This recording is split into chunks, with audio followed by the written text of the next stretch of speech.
I think it's really just important to be open to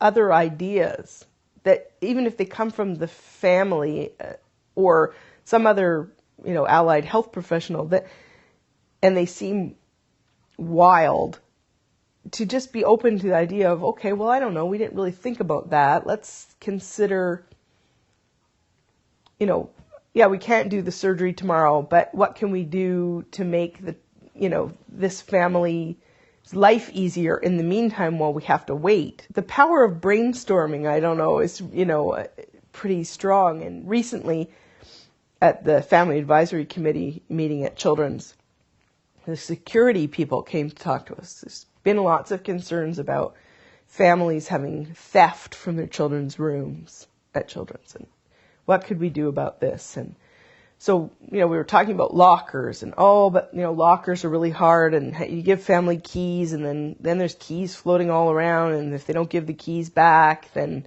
we're always rekeying locks, and that's really expensive.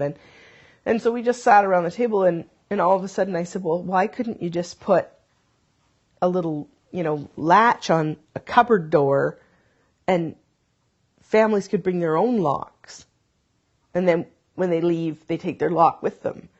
Well, this was like a revelation to the security woman was like, oh, and that wouldn't be very expensive at all. We just put little loop latches on the cupboard. Oh, that's a great idea. I was like, and all of that was out of, I don't know how long security has been discussing this issue, but all of that was out of one brainstorming session, a bunch of people sitting around in a room thinking, what can we do?